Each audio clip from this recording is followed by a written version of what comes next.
صحیح اس وقت ہم جس جگہ پہ کھڑے ہیں یہ تحصیل تھانہ بلا خان ڈسٹرکٹ جام شورو کے حدود میں آنے والی جو نہر ہے، نہر بارن جس کو بولتے ہیں، بارشی نالہ ہے بہت بڑا، ہمارے تحصیل تھانہ بلا خان کی تمام چھوٹی چھوٹی ندیاں اس میں پڑتی ہے۔ پھر یہ بڑی ندی جو بارن کے نام سے مشہور ہے، یہ جا کے سندھ دریا میں گرتی تھی۔ یہ سورجانو جبل ہے، اس میں سے یہ پانی کی گزرگاہ تھی۔ پانی کی گزرگاہ ہونے کی وجہ سے اس کا نام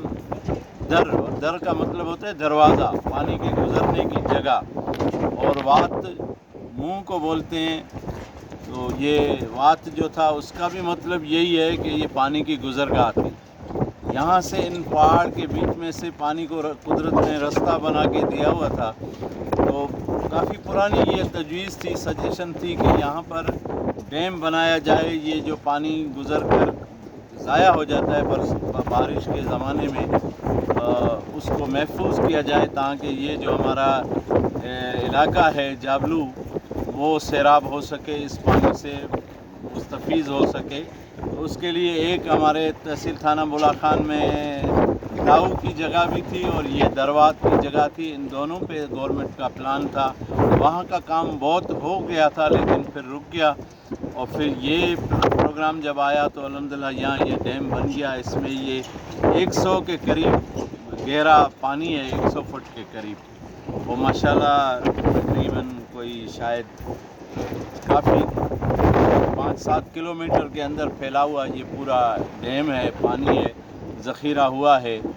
یہ پانی جس جگہ پہ کھڑا ہے یہ ریونیو کے حساب سے تھانہ بلا خان تحصیل ڈسٹرکٹ جام شورو کی جگہ ہے، اور گزر کر پانی جہاں استعمال ہونا ہے وہ ڈسٹرکٹ ٹھٹا کی جگہ ہے۔ یہ یوسی جنگڑی کے نام سے گاؤں ہے، اس یونین کونسل کا حدود آتا ہے، اور تحصیل ٹھٹا ہے، ضلع بھی ٹھٹا ہے یہ۔ تو یہاں پر لوگوں کی امیدیں ہیں کہ اس پانی سے ہماری زمینیں آباد ہوں گی یا بڑے بڑے باغات ہوں گے، لیکن پانی کی سطح اس لیول پہ نہیں رک سکی ہے یہاں پہ ابھی تک کہ نہروں میں پانی بہے، اور یہاں جیسے اب ڈیم کے چاروں طرف گل و گلزاری ہے، باغات ہیں، ماشاءاللہ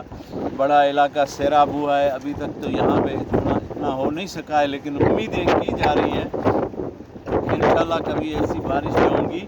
کہ یہ ڈیم فل بھر جائے گا، اور انشاءاللہ اس سے یہ علاقہ سیراب ہوگا اور یہاں گل و گلزاری ہوگی اور باغات ہوں گی۔ گورنمنٹ نے اعلان کیے تھے یہاں کے غریب ہاریوں کو، کسانوں کے خواتین کو زمینیں دینے کی، وہ بھی کام مکمل نہیں ہوا۔ تو ہم اس موقع پہ یہ بھی ڈیمانڈ کرتے ہیں کہ غریب ہاریانیوں کو زمین دی جائے اور یہاں پر ان کی زمینوں کو آباد کرنے کے بندوبست کیے جائیں، ان کو سہولیات دی جائیں